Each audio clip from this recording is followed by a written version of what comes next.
Satu lagi yang sedang viral hari ini adalah terkait dengan pemberitaan PDI Perjuangan ini seakan sudah mengambil sikap tidak memposisikan sebagai oposisi di pemerintahan Prabowo Subianto. Benarkah demikian dan apa sebetulnya yang dimaksud dengan statement tersebut? Kita akan diskusikan bersama dengan juru bicara PDI Perjuangan Mas Guntur Romli yang tersambung lewat saluran Zoom. Mas Guntur, apa kabar Mas? Kabar baik, Mas. Assalamualaikum. Waalaikumsalam. Terima kasih Mas sudah meluangkan waktu untuk diskusi. Jadi Mas langsung Sama-sama. saja nih. Ya, Eh, apa sih maksudnya bahwa PDI Perjuangan tidak mengambil posisi oposisi di pemerintahan Prabowo Subianto ya, ini? ya. Terima kasih, Mas. Hal itu sebenarnya merupakan penegasan terhadap apa yang disampaikan oleh Ibu Ketua Umum, Ibu Megawati Soekarno Putri, bahwa dalam sistem tata negara kita, sistem presidensial, tidak mengenal istilah oposisi dan koalisi. Hmm, Jadi, kalau oposisi dan koalisi itu ada dalam sistem parlementer. oke. Indonesia itu presidensial. Karena itulah tidak ada istilah oposisi dan koalisi. Namun posisi dari PDI Perjuangan seperti yang sudah menjadi rekomendasi Rakernas kelima PDI Perjuangan bulan Mei tahun 2024 berada di luar pemerintahan sebagai kekuatan penyeimbang, check and balances, dan kalau dalam istilah senior kami, Mas Pramono Anung, Gubernur terpilih Jakarta, disebut dengan istilah mitra strategis atau yang diistilahkan juga oleh senior kami Mas Ahmad Basara, PDI Perjuangan itu mendukung ya pemerintahan Prabowo tapi tetap berada di luar kabinet. Jadi PDI Perjuangan tidak mengirimkan kader atau anggota PDI Perjuangan dalam kabinet Pak Prabowo, tetapi tetap memberikan dukungan untuk program-program yang pro kerakyatan. Dan juga menurut Mas Ahmad Basara, posisi di luarnya PDI Perjuangan dari kabinet pemerintahan saat ini tidak sama dengan waktu di luar pemerintahan Presiden SBY yang selama 10 tahun, 2004-2014, di mana waktu itu PDI Perjuangan tampil sebagai kekuatan yang benar-benar kritis, benar-benar menolak program-program pemerintahan Pak SBY waktu itu. Nah, dalam konteks pemerintahan saat ini, maka PDI Perjuangan tidak bisa disebut dengan oposisi atau ingin berkoalisi karena itu tidak ada dalam sistem kenegaraan kita. Hmm. Dan yang tepatnya adalah tetap berada di luar pemerintahan, tapi memberikan dukungan kepada program-program kerakyatan Pak Prabowo. Begitu, Mas. Berarti posisi PDIP sekarang di pemerintahan Prabowo Subianto dan pemerintahan SBY ada beda kan sama-sama di luar itu maksudnya? Betul, ada perbedaan karena sejarah yang membedakan bahwa pertemuan ideologis dan historis antara dua tokoh Pak Prabowo dengan Ibu Megawati itu sangat panjang. Hmm. Persahabatan yang baik antara keduanya, bahkan juga pernah berpasangan Mega Pro pada pemilu 2009 Hmm. dan juga sejarah-sejarah ideologi-ideologi yang melatar belakangi kedua partai PDI Perjuangan dan Gerindra itu kan sama-sama partai nasionalis. Jadi Hmm. meskipun berada di luar pemerintahan, tapi tidak dalam rangka kalau dalam ucapannya Ibu Megawati waktu HUT itu nggak bermusuhan kok dengan Pak Prabowo. Ya nggak apa-apa Pak Prabowo sebagai ketua umum partai ya di sana, saya tetap berada di posisi ini, tapi tidak bisa dilihat sebagai ini permusuhan atau oposisi atau anti atau menolak, tidak seperti itu, Mas. Mas, dikhawatirkan dengan sikap oke berada di luar, tetapi tetap memberikan dukungan terhadap pemerintahan Prabowo Subianto. Dikhawatirkan, saya baca beberapa pemberitaan, Ya, check and balances ini akan menjadi nihil 5 tahun ke depan. Bagaimana, ya. Mas Guntur? Ya, tentu saja itu juga merupakan keprihatinan dan kekhawatiran yang kami tangkap, Hmm. apalagi dari kelompok-kelompok sipil. Karena itulah, Mas, sampai saat ini PD Perjuangan tidak mengirimkan kader atau anggotanya dalam kabinet Pak Prabowo. Ya, dan juga kami ingin tetap bersama rakyat menyuarakan kepedulian, keprihatinan kalau benar-benar itu persoalan yang menyangkut hajat orang banyak. Contohnya saja Mas ya, waktu kemarin kan PPN 12% itu kan sempat menjadi kontroversi ya, penolakan di mana-mana. Nah, kami Hmm. dalam posisi itu kan bukan mau menolak PPN 12%, tapi kan memberikan semacam masukan kepada pemerintah, kepada Pak Prabowo untuk melaksanakan diskresi dalam undang-undang yang bisa mengutak-atik soal tarif PPN itu. Bisa 5%, bisa 15%.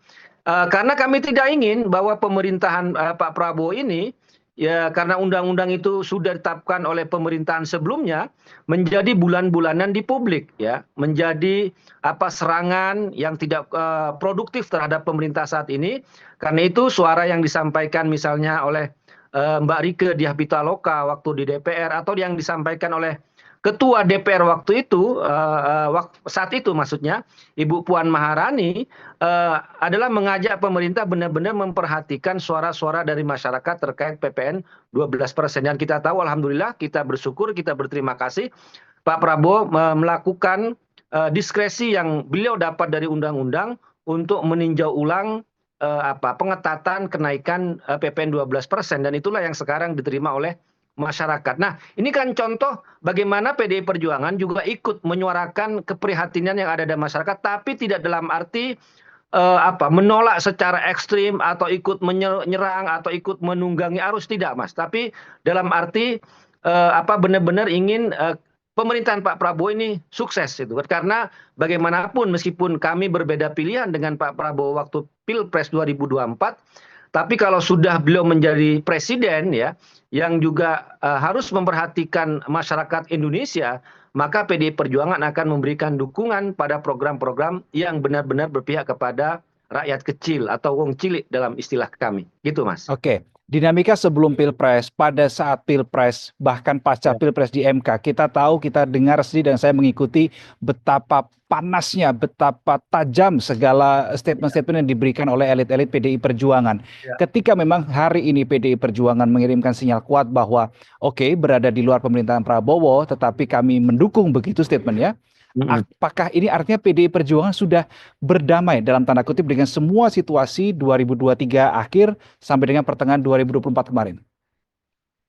Pada akhirnya kita harus menerima apa yang disebut dengan putusan konstitusional, putusan hukum, ya, putusan kenegaraan, dan segala hal yang terlibat dalam polemik sebelum ini terkait Pilpres seperti Mas sampaikan tadi, pernyataan-pernyataan yang keras waktu sidang MK dan sebagainya.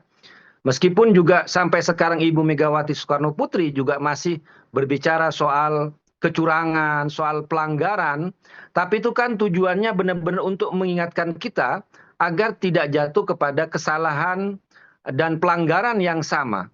Tapi bagi kami, kritik-kritik tersebut tidak bisa dikatakan bahwa kami ingin berdamai atau menyerah, ataupun tidak. Karena itu kalau kami melihat kan konteksnya hal yang berbeda, Mas. Kalau terkait dengan program-program pro rakyat, ya, yang pemerintah saat ini, ya, kita sukseskan. Tapi kalau terkait dengan misalnya pelanggaran, dan kan tidak semua yang namanya pelanggaran dan kecurangan itu kan dilakukan oleh kubunya Pak Prabowo, kan bisa jadi kan di sekitar dia juga banyak itu kan. Kemudian kami juga harus mengingatkan, ya, kami jangan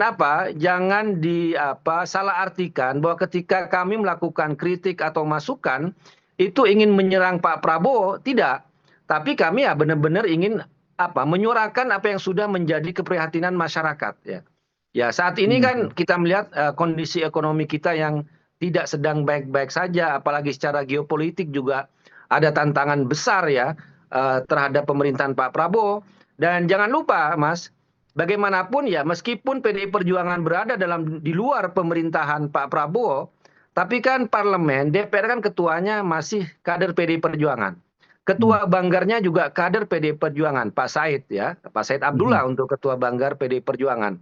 Tapi kami untuk terkait program-program yang menjadi program unggulannya Pak Prabowo, ya, Ketua Banggar dan Ketua DPR juga memberikan dukungan. Ini kan bentuk nyata bahwa meskipun kami tidak berada dalam pemerintahan eksekutif, tapi kami bisa menjadi mitra strategis di parlemen. Tapi pada sisi yang lain, kami juga tetap ingin menyuarakan kritik-kritik yang muncul di masyarakat, tapi jangan dibaca itu sebagai serangan kepada Pak Prabowo. Begitu, Mas. Tadi Anda mengatakan bahwa PDIP sengaja tidak mengirim kadernya untuk masuk di dalam kabinet. Memang ada ajakan, Mas, untuk PDIP mengirimkan atau memasukkan nama-nama untuk masuk di kabinet? Pernah ada ajakan? Ya, kalau tawaran atau perbincangan itu pasti ada lah. Kan Hmm. Falsafahnya Pak Prabowo itu kan zero enemy ya. Hmm. Satu seribu kawan terlalu sedikit, satu musuh terlalu banyak.